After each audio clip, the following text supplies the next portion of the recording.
Iran का दबाव Lebanon के ऊपर है बहुत ज्यादा। और उसकी वजह है, कोई खास वजह, कोई रिलीजियस वजह है या कोई आर्थिक वजह आपको नजर आती है? लेबनान में क्रिश्चियंस भी हैं जी और मुस्लिम्स भी हैं और अलग कम्युनिटीज के लोग हैं जी। ये बात सच है, लेकिन जो हिजबुल्लाह का स्ट्रीट पावर है, जो हिजबुल्लाह का पॉलिटिकल पावर है, हिजबुल्लाह लगभग सबको ब्लैकमेल करके रखता है, उनसे लोग दबते हैं हिजबुल्लाह से, और हिजबुल्लाह लेबनान में अपनी मनमानी करता है। अब ये जो आप बता रहे हैं एयर स्ट्राइक्स हुई, आप अपने स्क्रीन पे देखिए कि मिसाइल गई, लग गई, ये तो एयर स्ट्राइक्स है ना, या फिर ये ड्रोन स्ट्राइक्स है, दोनों में से एक ही चीज हो सकती है।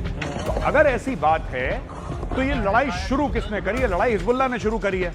अब ये जो आम लोग हैं ये इसमें बीच में फंसते हैं, और यही हिजबुल्लाह चाहता है, क्योंकि हिजबुल्लाह को भी रोने गाने के लिए चाहिए कि देखो इजराइल ने इतना नुकसान कर दिया, इजराइल ने ये गलत कर दिया, वो गलत कर दिया, सिविलियन टारगेट। और भाई आपने रॉकेट क्यों मारा उनके ऊपर?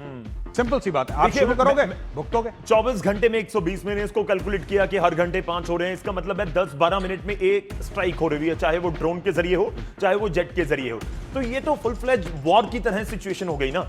हर 12 मिनट में आपको लगता है कि इससे भी भयानक चीजें हो रही हैं, इससे पहले की स्थिति थोड़ी सामान्य थी? इजराइल को फायदा यह है कि मुझे नहीं लगता कि हिजबुल्लाह के पास किसी भी प्रकार का एयर डिफेंस है जी। कोई प्लेटफॉर्म नहीं है, वरना आप जो कह रहे हैं कि 24 घंटे के अंदर 120 एयर स्ट्राइक्स, इसका मतलब लेबनान के आसमान में दंदनाते फिर रहे हैं इजरायली जेट्स। इजरायली जेट्स घूम रहे हैं पूरे लेबनान में। इन्होंने एक जेट तो शूट डाउन नहीं करा है, या ऐसा कोई क्लेम नहीं। अब वो देखिए वही जो मैं आपको रोज दिखाता हूं, उन्होंने पूरे ड्रोन आ गया फिर से, बस एक एफपीवी ड्रोन, वो बेचारा $1000-2000 का, इसी में हिजबुल्लाह की खुशी है।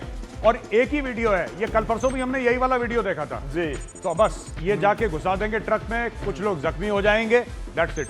ये हिजबुल्लाह का पलटवार है टोटल। देखिए मैं एक आंकड़ा आपको ये भी बता रहा था, एक दिन पहले भी हमने इसका जिक्र किया था मेजर गौरव आर्या, कि पिछले 10 दिन में 100 बड़ी स्ट्राइक हुई है, वो इन ड्रोन के जरिए हुई है। लेकिन देखिए वो 10 दिन में 100, यहाँ 24 घंटे में 120, तो डेफिनेटली स्ट्राइक तो कई गुना ज्यादा इजराइल की तरफ से की जा रही है। और दूसरी चीज, ये न्यूमेरिकली ना गिने आप इसको ऐसे भी समझाएं कि वो स्ट्राइक कर रहे हैं हवाई जहाज से जी। उनकी स्ट्राइक एक ड्रोन स्ट्राइक से 100 गुना ज्यादा पोटेंट है, पावरफुल होगी कि उसमें 100%। क्या है, किस तरह से अटैक किया जाए। आप छोटे से ड्रोन में कितना ले जाएंगे गन पाउडर, एक शेल ले जाएंगे, आप उससे कर रहे हैं। वहां पे इजराइल तो हवाई जहाज से आप में मिसाइल मार रहा है, रॉकेट मार रहा है, वो उसका अलग लेवल है। बिल्कुल जी, बिल्कुल, इसमें कोई दो राय नहीं है कि एक ड्रोन के जरिए जाए और खासतौर पर एफपीवी ड्रोन गया है, और दूसरी तरफ से जहाज के जरिए स्ट्राइक की जा रही है, तो दोनों में अंतर है, बहुत बड़ा अंतर है, इसमें कोई दो राय नहीं है। चलिए अब आगे रुख करते हैं 4 बड़े एजेंडे, आज के जो बड़े मुद्दे हैं उनकी बात होगी।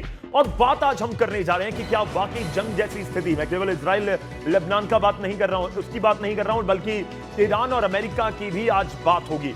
तो आज ये मुद्दा है, बड़ा मुद्दा, जिसमें हम सबसे पहले बात करेंगे कि बंदर अब्बास पर अमेरिका के हमले के बाद ईरान का जबरदस्त पलटवार। कुवैत में अमेरिका के अड्डों पर मिसाइल दागी गई है, डील की उम्मीद में दुनिया बैठी है, और युद्ध फिर से शुरू हुआ नजर आ रहा है। ओमान को भी ट्रंप ने धमकाया है, अब ये भी बात हो रही है।